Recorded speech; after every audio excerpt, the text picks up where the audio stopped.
Alhamdulillah, alhamdulillahilladzi hadana subul salam wa afana bi syari'ati nabiyil karim. Asyhadu an la ilaha illallah wahdahu la syarika lah, dzul jalali wal ikram, wa asyhadu anna sayyidana wa nabiyyana Muhammadan abduhu wa rasuluh. Allahumma salli wa sallim wa barik ala sayyidina Muhammad wa ala alihi wa ashabihi wa tabi'in wa man tabi'ahum bi ihsanin ila yaumiddin. Amma ba'du. Fa ya ayyuhal ikhwan, usikum wa nafsi bi taqwallahi wa ta'atihi la'allakum tuflihun. Qala Allah ta'ala fi kitabihil karim, a'udzu billahi minasy syaithanir rajim. Bismillahirrahmanirrahim. Ya ayyuhalladzina amanu taqullaha qulu qawlan sadida yuslih lakum a'malakum wa yaghfir lakum dhunubakum wa may yuti'illaha wa rasulahu faqad faza fawzan 'azima.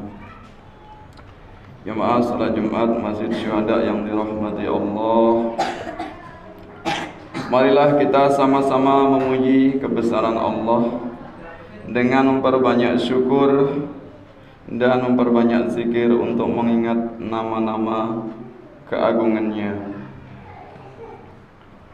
Kita pupuk keimanan dan ketakwaan yang ada dalam hati kita sehingga kita bisa istiqomah dalam melakukan ketaatan. Jamaah yang dimuliakan Allah, kita sering mendengar kata Habib atau jamaknya Habaib. Sebutan lain bagi Habib yaitu Syarif, Sayyid atau Yi. Marga Habaib sangat banyak dan umumnya Habaib ini atau Habib berasal dari Hadramaut atau Yaman. Marga Habaib di antaranya yang sering kita dengar yaitu As-Segaf, Al-Idrus atau Al-Idrus, Al-Qadri, Syihab, Basyaiban, Al-Hadad, Al-Habsyi, Al-Musawa bin Yahya, Al-Jufri bin Jindan, Azmat Khan bin Smith atau bin Sumaid dan lain-lain. Perintah memuliakan ahlul bait, zuriat Nabi atau habaib di antaranya tercantum dalam firman Allah surat Asy-Syura ayat 23. A'udzu billahi minasy syaithanir rajim. Dzalikal ladzi yubashshirullahu ibadahu alladzina amanu wa 'amilus shalihat. Qul la as'alukum 'alaihi ajran illa al-mawaddata fil qurba wa may yaqtarif hasanatan nazid lahu fiha husna innallaha ghafurun syakur. Artinya, itulah karunia yang diberitahukan Allah untuk mengembirakan hamba-hambanya yang beriman dan mengerjakan kebajikan. Katakanlah wahai Muhammad, aku tidak meminta kepadamu sesuatu imbalan pun atas seruanku kecuali kasih sayang dalam kekeluargaan. Dan barang siapa mengerjakan kebajikan akan kami tambahkan kebaikan baginya. Sungguh Allah Maha Pengampun, Maha mensyukuri. Surat berikutnya yaitu surat Al-Ahzab ayat 33. Wa qarna fi buyutikunna wa la tabarrujna tabarrujal jahiliyatil ula wa aqimnas salata wa atinaz zakata wa ati'nallaha wa rasulahu. Innama yuridullahu liyudhiba ankum rijsa ahlal baiti wa yutahhirakum tathira. Dan hendaklah kamu tetap di rumahmu dan janganlah kamu berhias dan bertingkah laku seperti orang-orang jahiliyah dahulu. dan laksanakanlah solat, tunaikanlah zakat, dan taatilah Allah dan Rasul-Nya. Sesungguhnya Allah bermaksud hendak menghilangkan dosa dari kamu, wahai ahlul bait, dan membersihkan kamu sebersih-bersihnya. Walau ada banyak dalil tentang memuliakan habaib atau ahlul bait, namun perlu kita ketahui bahwa habaib tidaklah maksum. Habaib potensi untuk melakukan kesalahan. Hanya Rasulullah sallallahu alaihi wasallam yang maksum, sehingga tidak pernah atau tidak berpotensi untuk melakukan dosa atau kesalahan. Rasul dan zuriat Rasulullah atau Nabi Muhammad sallallahu alaihi wasallam dengan keturunannya memiliki derajat kemuliaan yang berbeda. Antara Nabi dan keturunan Nabi adalah hal yang berbeda. Karena habaib tidak maksum, maka tentu tidak semua habaib pasti perilakunya baik. Jika ada habaib yang perilakunya bertentangan dengan akhlak Rasulullah sallallahu alaihi wasallam, maka tidak boleh kita ikuti. Kewajiban untuk mengingatkannya dan haram untuk menghinanya. Menghormati adalah kewajiban, namun mengikuti adalah pilihan.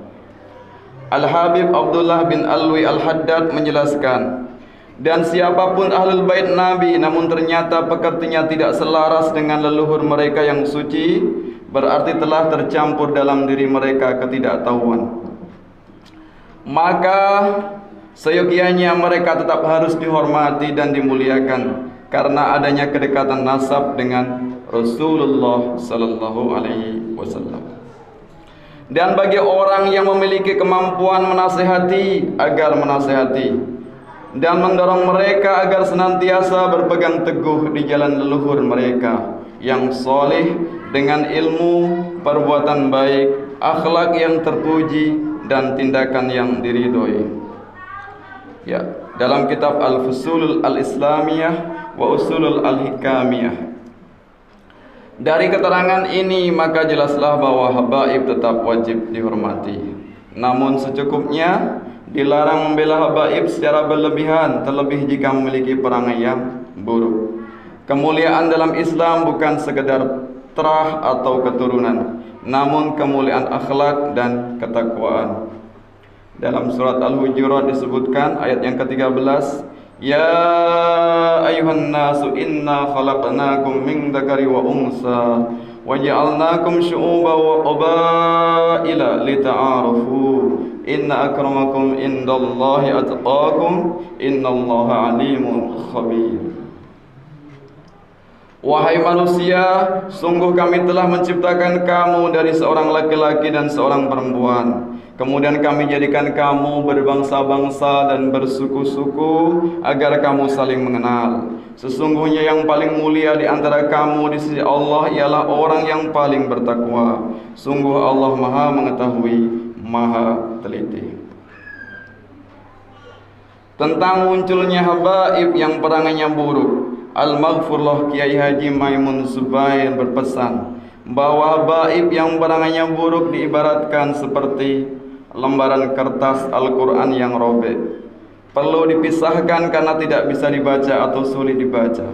Namun walau sobek tulisan Al-Quran, tetaplah tulisan Al-Quran yang haram diinjak atau dihinakan. Sama halnya habaib, semuanya wajib untuk dihormati, namun tidak wajib diikuti jika ada habaib yang memiliki sifat buruk. Jika ada habaib yang ditangkap polisi misalnya, atau ditindak aparat misalnya karena perbuatan buruk, maka bukan berarti terjadi kriminalisasi ulama atau kriminalisasi habaib. Indonesia adalah negara hukum. Semua rakyat Indonesia setara di hadapan hukum. Siapapun tokohnya, apapun pangkat dan status sosialnya, jika melanggar hukum maka wajib ditindak agar tidak terjadi ketimpangan hukum. Hal ini selaras dengan ajaran Islam yang sangat menjunjung tinggi keadilan. Barakallahu wa lakum fil Qur'anil azim ونفعني وإياكم بما فيه وذكر الحكيم إنه تعالى جواد كريم ملك الرؤوف الرحيم وقل رب اغفر وارحم وأنت خير الراحمين.